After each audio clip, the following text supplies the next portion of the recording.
Well, hello everybody. Got the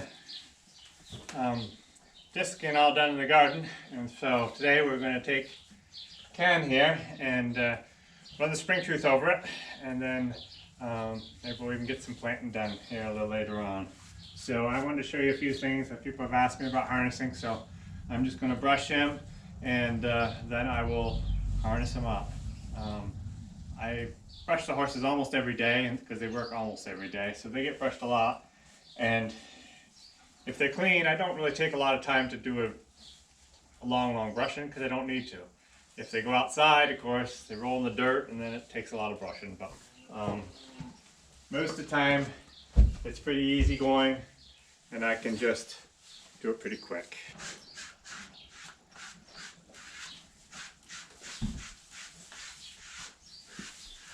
So I'll take the curry comb, go over it with him once, like this. Make sure everything's clean. And I'll take the regular brush and brush them down.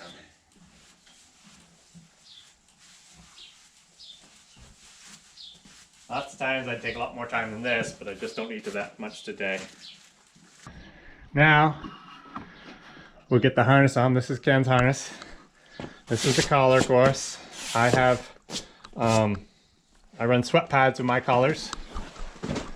So, some people won't. Some people will just have, they're just a collar without the sweat pad. What I'm going to show you today is the way I do it. If you do it differently, don't feel you have to change because you think I know what I'm doing, because there's a lot of different ways to do it. So I'm just going to show you how I do it, and then you can, like I've said before, you can decide how you want to do your own. But I might have a few time-saving things that might be beneficial for you. I will always teach a horse right from the start, whether it's a colt or if I buy a horse, to put the collar on over their heads. To me, it's just so much faster and easier. And so all I do is walk in here, get up. I unhitch the lead rope, run right through the collar, get down the lowest part of the collar because that's the largest part of the collar, and right on up through. Very simple. I might even try that, show you a little differently if I can.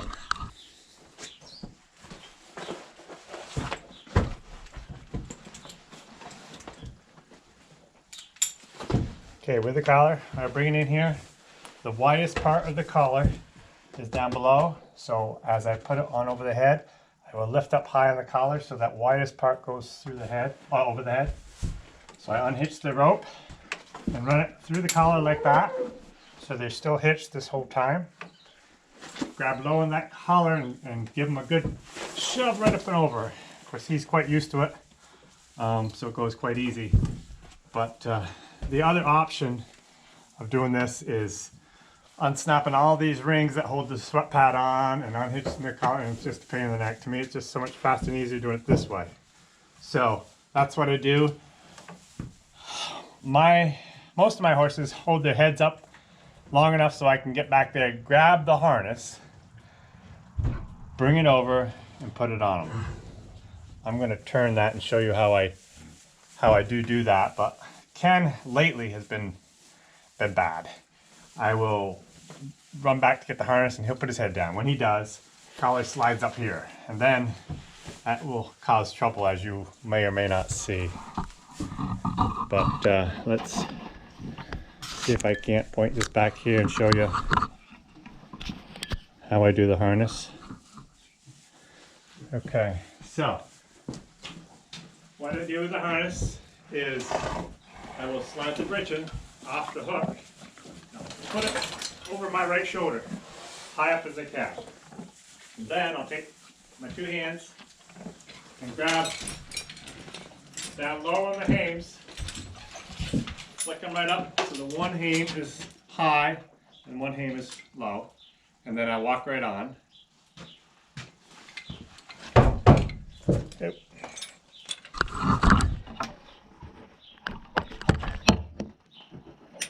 So I walk right on. You'll see he's flopped down a little bit. But I walk right on and I throw the hames beyond the collar. So that holds the hames from falling down. They stay up there. Then I come back here. I don't know if you can see it, but I grab the back pad and the further tug and throw it over there.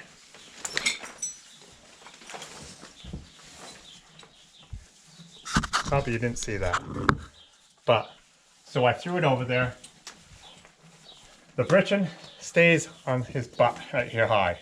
I don't flop it over the backside yet. Then I will position the hames in the grooves of the collar, like so. And then I will hitch up front. I'm going to attempt to do something that Ken probably won't like. For some reason he's a little camera shy. I'm going to attempt to put the camera in front of him. He may freak out, but he may not. Who knows? Hard telling with him.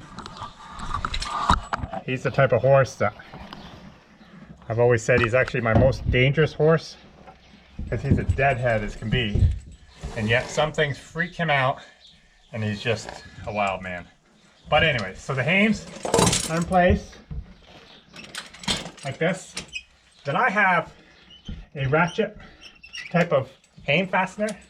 I don't have the strap that you gotta get on here and pull hard and tighten it up. I have the ratchet type. This is really nice. So all you do is drop that in the hame, reach over here, pull it in place. This is a heavy duty ratchet. This is made for pulling and logging. So I'm not concerned about breaking it. It's very strong. But if you're just doing farm work, they have the kind of the cheaper version of them with just a chain, and they work fine too. But this works extra good. So I do that. And then, if we can move this camera without spooking Ken out too much. The hames are all attached good. I come back here, I grab the breechin, and I just slide it over his butt. Okay, I try to grab the crupper and get that situated. And I'll pull right here to pull this breechin over place, over his butt. And then I pull the tail over the crupper. Several years ago on Lady, I was pulling right off here, right off the crupper, and I was pulling hard. She was probably trying to put her head down to eat or something, I can't remember. But anyways, I pulled like this, and I didn't realize it. The leather strap was about ready to break, and it did break. And I ended up down on that concrete floor, and I was in bad shape for a little while.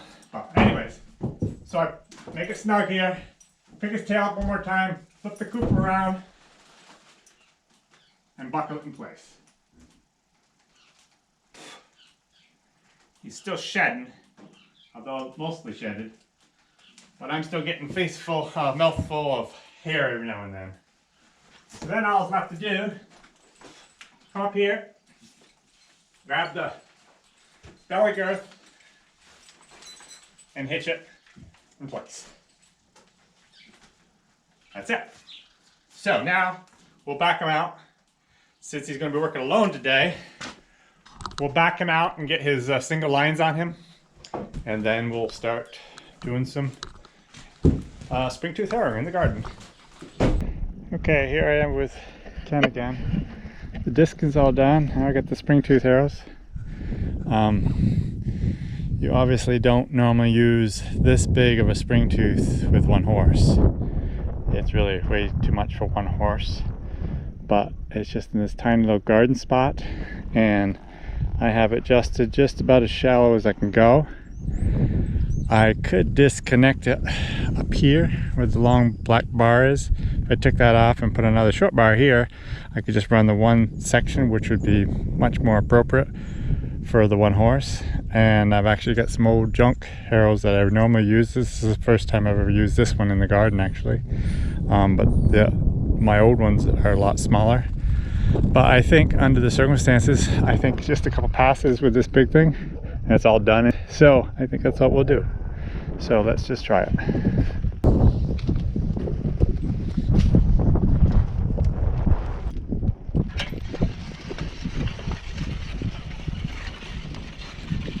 So after I get the garden harrowed, Brenda and I will start planting some potatoes.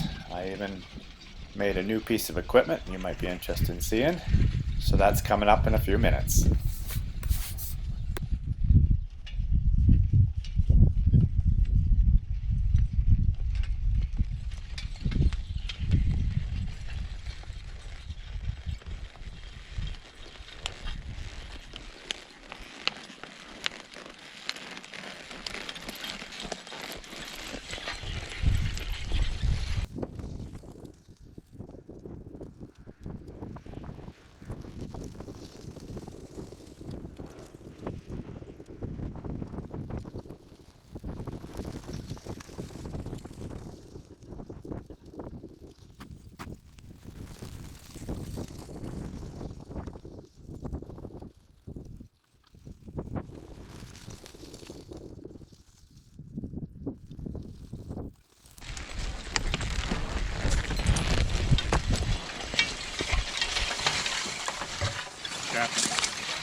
Bill and I say that's pretty good. Right? I mean Ken. Ken and I say that's pretty good. Right, Ken? Okay. We'll call it quits.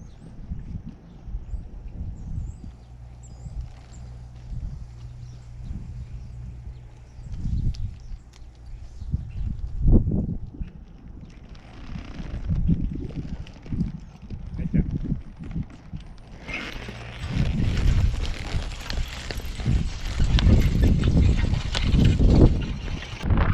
Hi, we're starting on planting our garden today.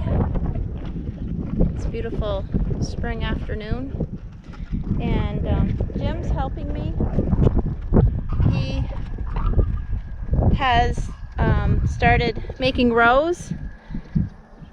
This is a row maker that he actually just made, but our neighbor made the first one of these that he is, and it's worn out. So we decided we were going to plant potatoes and start the garden, but our row maker was broken, so Jim just kind of crafted one up real fast, and I sell them on eBay. eBay. As you know, real craftsman work there. But it was hard to remember how it was made, even though it's a simple thing. But it's such an easy way to make rows in the garden, as long as you start with a straight row, which is why I always ask Jim if he'll do it. How many rows of potatoes you putting in today? Oh, I don't know. I'll just see how far they go.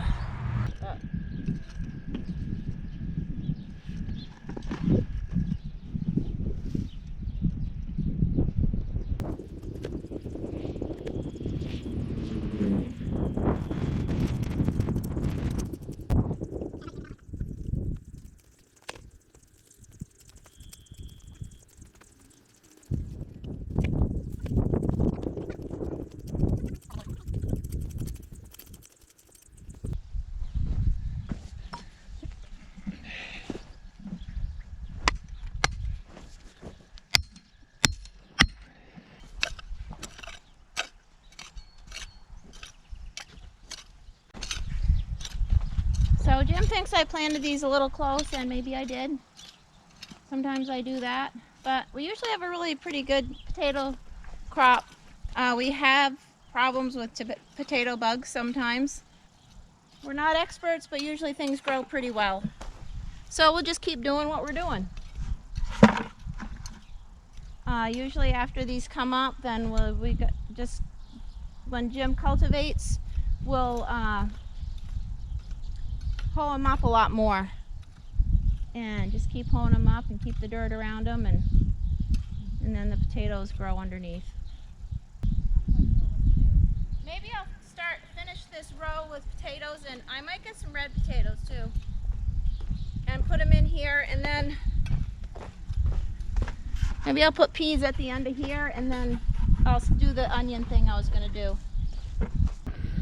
I also feel rather foolish showing people that are probably experts out there, but what I do when I get potatoes is I cut them up into pieces so there's 1 or 2 eyes on there, and as long as they have that, they'll grow. And I know some people let them cure for a while, or they cut them and they let them sit around for a few days. Most of the time, my dad always just cut them up and put them in the ground. I did cut these up yesterday because I had time, but I've done it both ways and they seem to grow either way.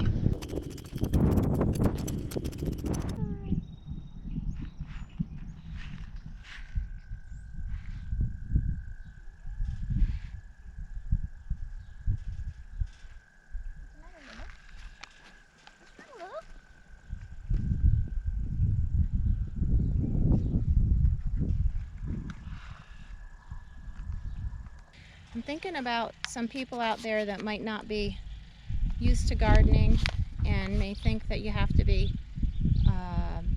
really knowledgeable before you start, or maybe everything has to be perfect before you get started. But really, I don't think that's true. Well, I guess what I'm trying to say is I think if you want to try and just give it a shot, it's really wonderful to put your hands in the dirt and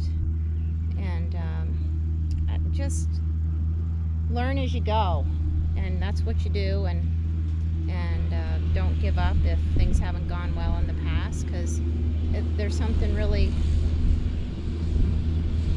so enjoyable about watching plants come up and then grow, and then harvesting in them and learning how to put them away for the winter, and just going out and being able to just go out to your garden and pick things for dinner, pick vegetables and bring them in and cook them up for dinner. It really is just a joy and a delight. So I'm glad I could have this little garden chat with you, and I hope that you guys have a great afternoon. Thanks for joining us here on Working Horses with Jim, and hope you continue to watch our progress through the summer.